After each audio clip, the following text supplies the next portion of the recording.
Welcome to Influential Entrepreneurs, bringing you interviews with elite business leaders and experts, sharing tips and strategies for elevating your business to the next level. Here's your host, Mike Saunders. Hello and welcome to this episode of Influential Entrepreneurs. This is Mike Saunders, the Authority Positioning Coach. And today we have with us author and podcaster Tim Alison. Tim, welcome to the program. Hey, Mike, thanks for having me on. Hey, you're welcome. So I'm looking forward to connecting with you because I love some of the points that you really teach on and write on, the 7 attributes of a happy entrepreneur, because I have a feeling that there's like a whole laundry list of things that we could choose to not be happy about as an entrepreneur, but keyword choose. You know, you got to choose. But give us a little bit of background on yourself and then some of your works and the things that you focus on. Yeah, sure, man. Thank you. So, look, I mean, I guess I'm probably best known, or my main claim to fame was that this was quite a long time ago. But when I was 31 years of age, I walked away from one of the highest-paying sales jobs in Canada. I'm from Canada, and I was in Toronto, and I was the poster child at that stage in my life, Mike, for what success was supposed to look like. I mean, I was wearing the expensive suits and the jewelry, and had, well above average income. I was traveling around the world, first class. I mean, everything, was from the outside looking in fabulous. But I mean, inside the job was killing me. The stress was getting to me. I had 2 young kids that were growing up without a father, and I was abusing alcohol, partly to deal with the stress and partly because of the lifestyle that came with the job. And so I just shocked absolutely everybody and quit. And not only did I quit, but we moved all the way across the country to this tiny little fishing village in Nova Scotia, Canada, which is where my wife's from. And we've been here now for 30 years. And so it sparked in me this realization that if there's something you really want in life, the crazier it is, the more people are going to line up around you to tell you that, you're foolish and there's no chance of success, and that you're certain to fail. And I got called every name in the book, including an irresponsible parent that was putting my family's welfare at risk and everything else, especially when I told them I was going to start an educational software company at a time when, believe it or not, this dates me, but the internet didn't even exist. So, wow. So that's really the sort of the I think the part of my story that sort of defines my belief system. And really, I mean, I went on that. We could talk about it, but I mean, that business went on to have some considerable success. I ended up selling more than $10 million worth of software, around the world.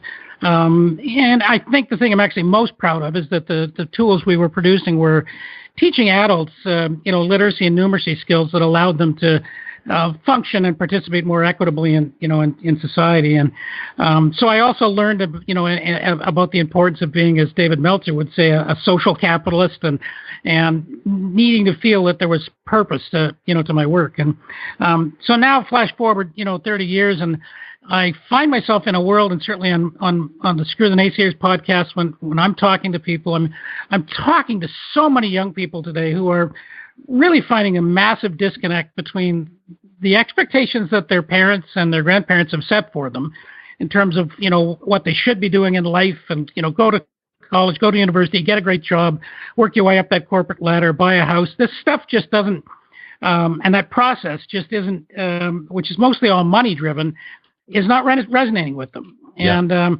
so I'm on a mission to try and get people to get over that limited self-awareness that often holds us back and prevents us from being happy. And to be happy, I think you have to live a life, whether you're an entrepreneur or an employee, it doesn't matter. You have to live a life that aligns with the things that you value in life. And that, I think, is what's a big part of what's been missing from the education system and the things we're teaching our young people.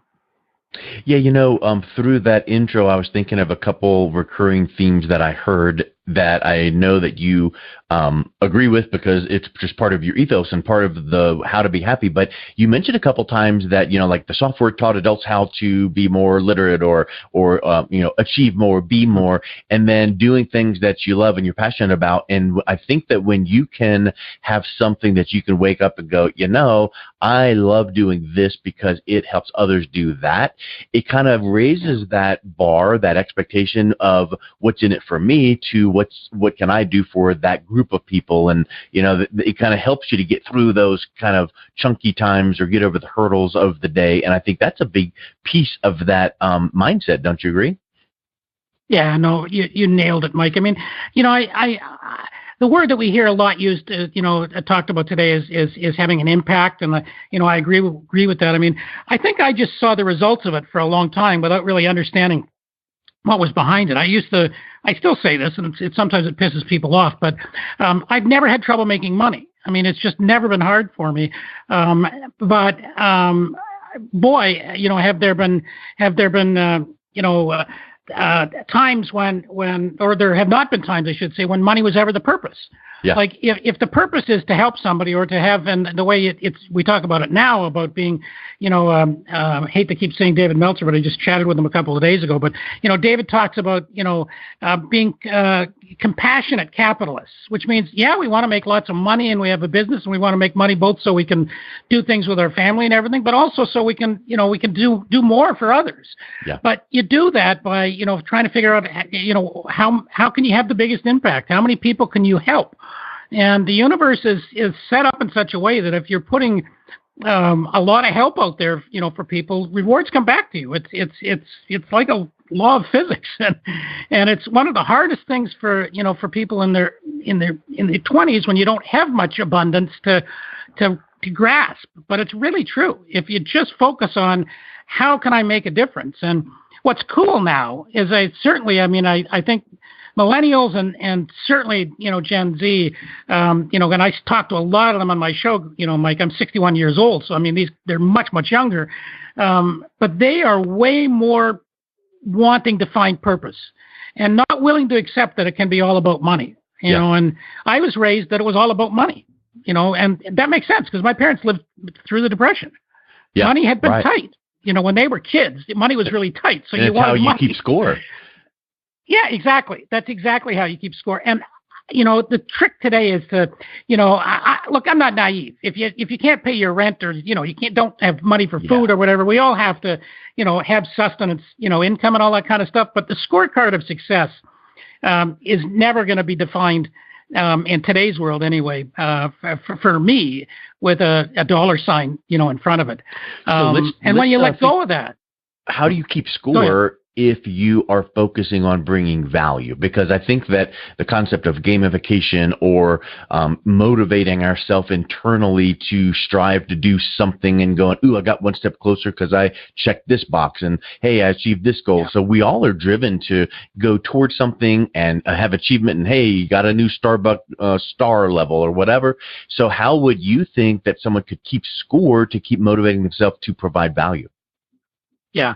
Well, I mean, you make a great point. I mean, we have to have, have goals of, and if they're not entirely financial, then we have to be working towards something. I mean, I think the first thing to try and do is to as much as possible to live in the present. That's why so many people today are, meditating. I mean, I didn't call it meditating for years. I used to walk the beach for an hour or so every single morning with my dog. I still try and get out there, but if I can't do that, I'll meditate. But, to be in the moment and realize that, okay, as long as I've done 5 things today or whatever, set whatever goal you want, but I've done a certain number of activities that I know are either having a direct impact or positioning me to have, that impact. That's one way of doing it.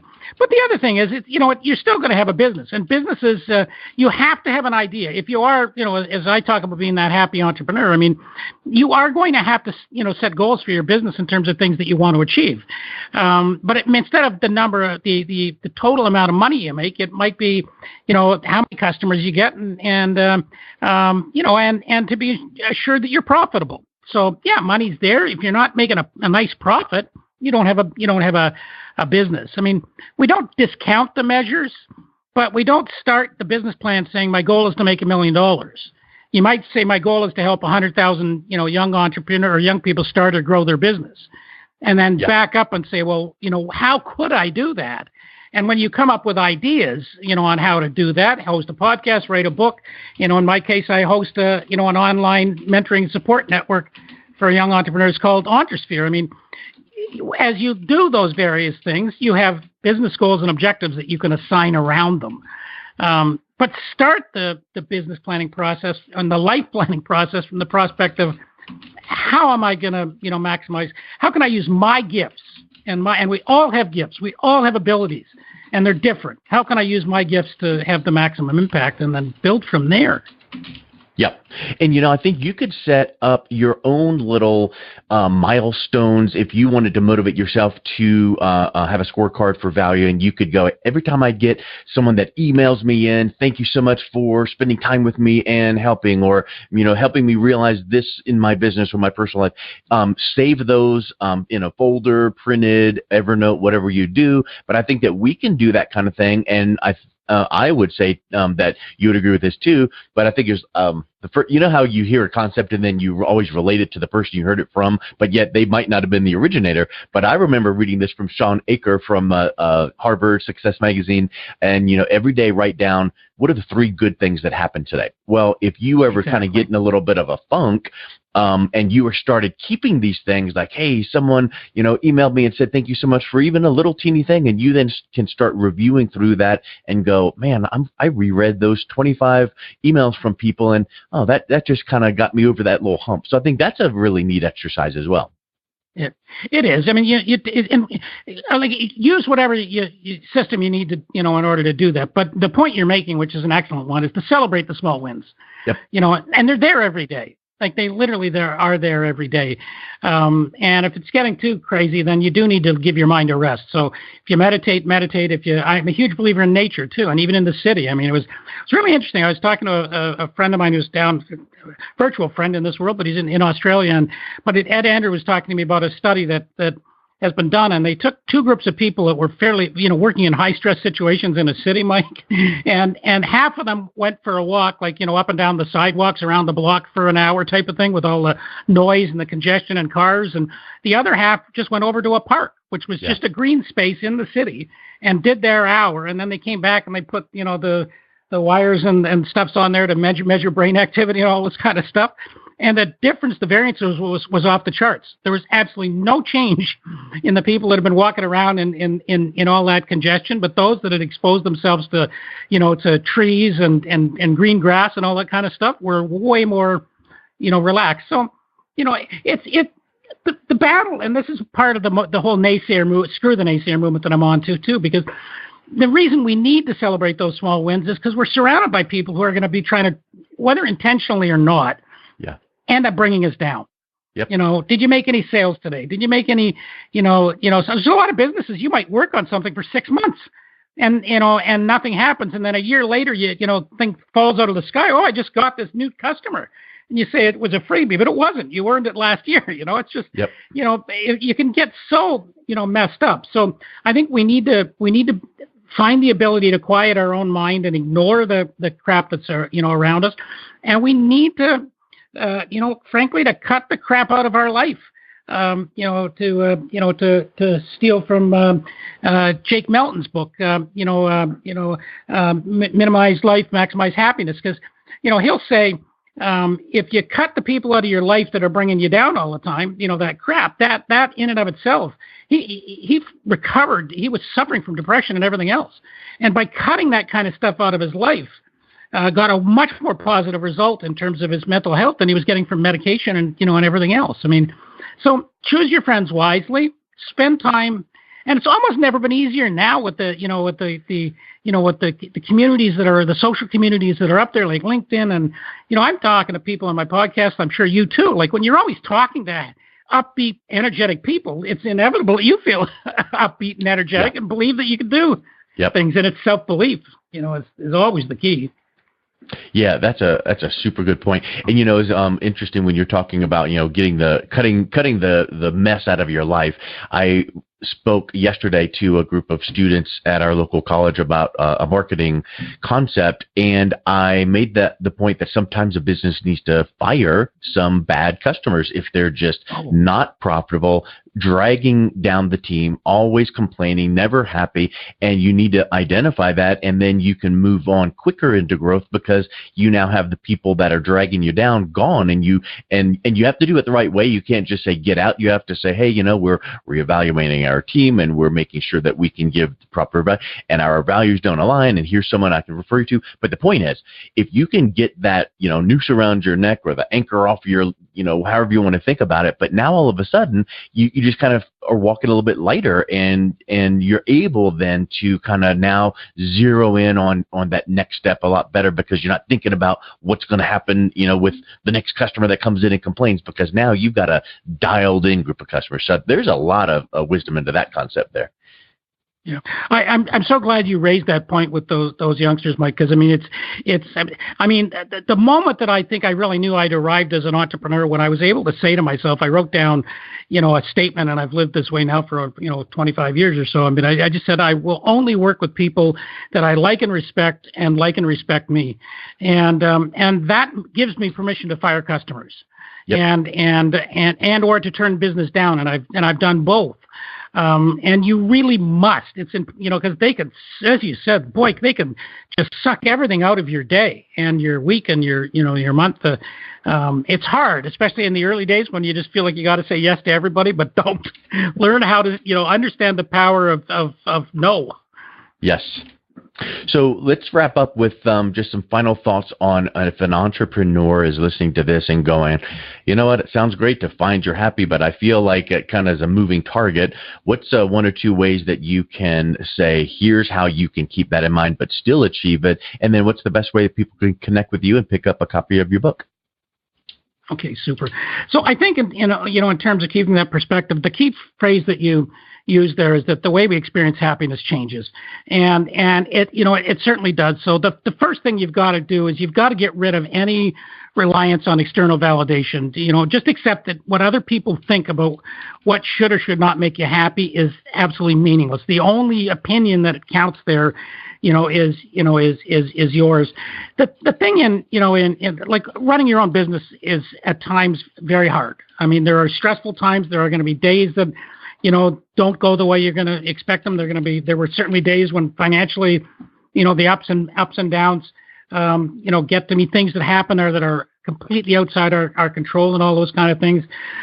All you can do is to if you have to give yourself a day to get angry or go out or cry or whatever you need to do it. But you just have to accept responsibility for your life. And if we do that and we say, as long as we know that we are in control of what happens in the future, we may not, we can't change what's already happened. We have the power to decide how we're going to respond to whatever situation we're in.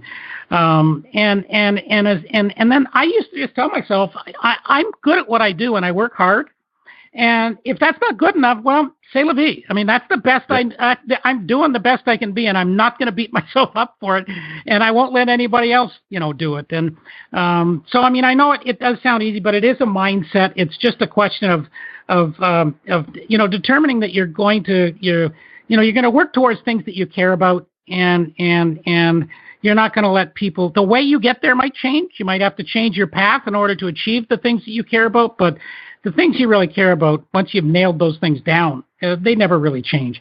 In terms of, reaching out to me, thanks for that. So the easiest way really is, www.screwthenaysayers.com. So it's always fun to say that, but screwthenaysayers.com. But you can also hit me up. My podcast is also called Screw the Naysayers. You can get links on the website, but it's up in iTunes, Spotify, and all of the usual places. The book is available on Amazon.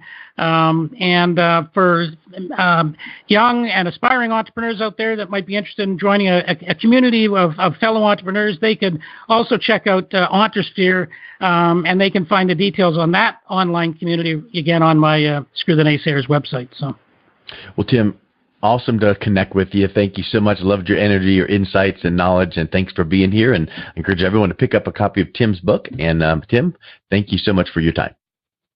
Hey, my pleasure. You've been listening to Influential Entrepreneurs with Mike Saunders. To learn more about the resources mentioned on today's show or listen to past episodes, visit www.influentialentrepreneursradio.com.